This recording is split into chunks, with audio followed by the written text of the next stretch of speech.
In this half of the module, we'll go through the questions you need to ask to qualify your candidate. Start by qualifying the candidate as soon as you've introduced yourself. You shouldn't make any allowances on this part. You need to qualify each candidate properly, whether they've applied to an ad or if you've approached them directly.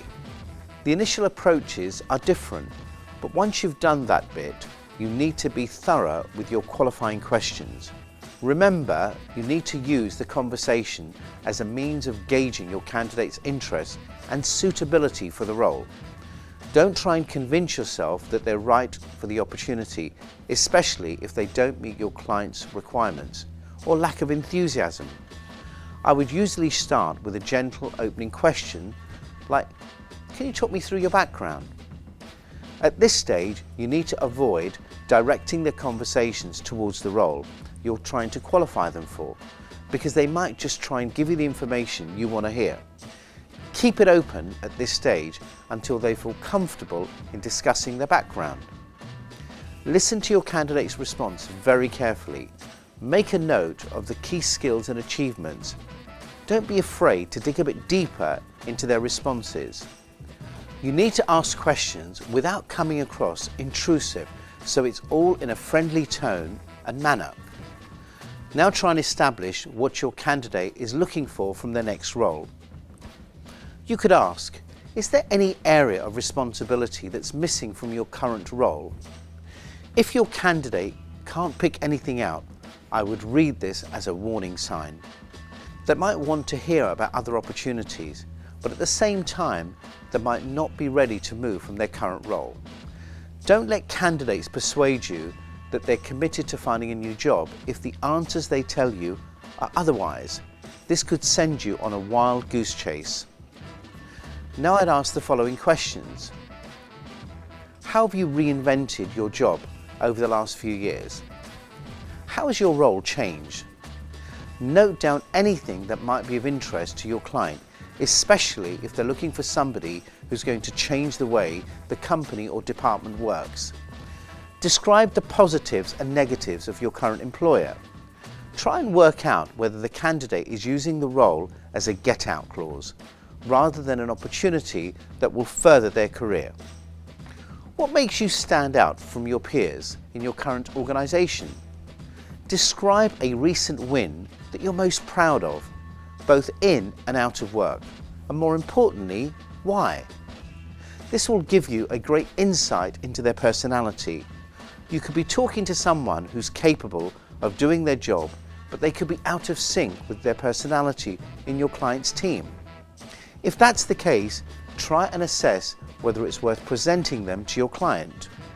What would your peers say about your strengths and areas of development? Don't shy away from presenting candidates if they have a few disadvantages here and there, as long as those disadvantages aren't based around their work ethic or personality. Make sure you tell your client about them. It's just as important to give them negatives as well as positives. What's the size of the company you're currently working for? How is the department structured? Remember, your candidate will try and impress you during this conversation. It's okay to take their answers with a pinch of salt, especially if they come across well in other areas of the qualifying process. When have you taken a risk at work? When could you have been more cautious?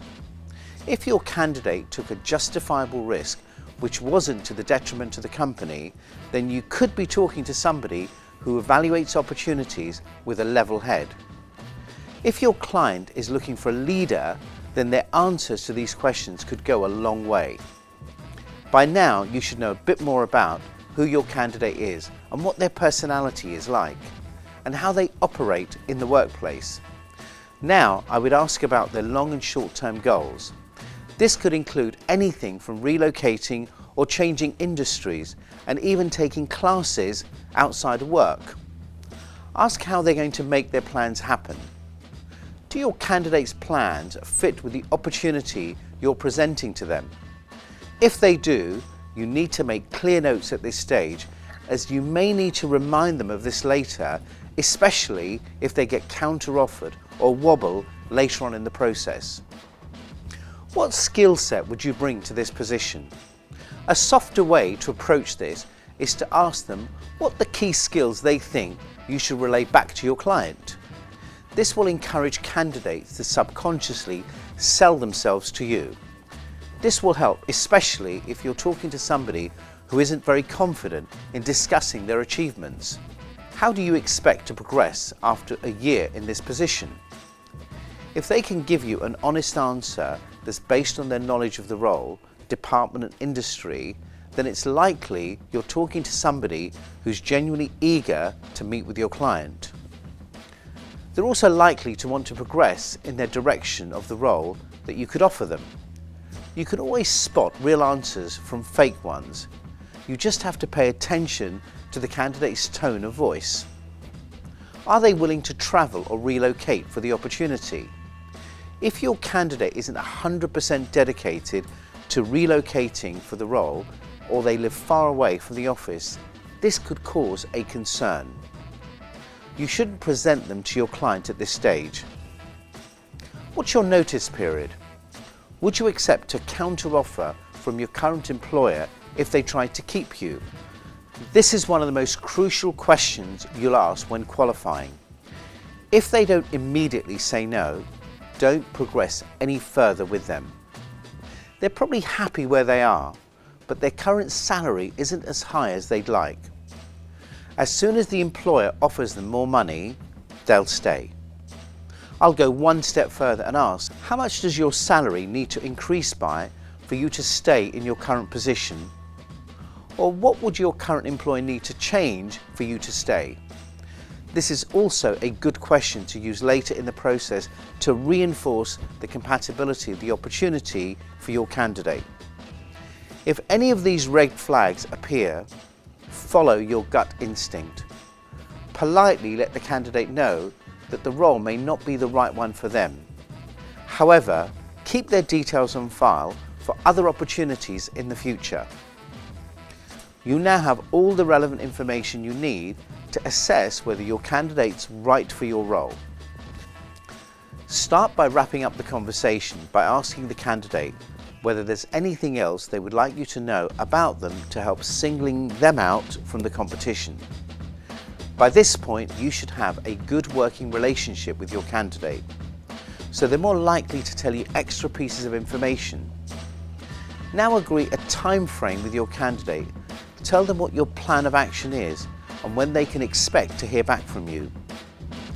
Then ask for their availability should you successfully secure an interview. If applicable to your company and the role you're working on, it's also a good chance to try and get exclusivity on them, i.e., will they only work with you in finding another role? And if anyone else approaches them, they'll let you know first. Tell them you're happy to represent them. But if this opportunity isn't the right one for them, you're happy to use your network to source other opportunities. Finish the phone call by asking your candidate if they have any remaining questions they'd like to ask you. If you're qualifying them for their dream job, they should want to find out as much information as possible. Use this as your last chance to gauge their enthusiasm.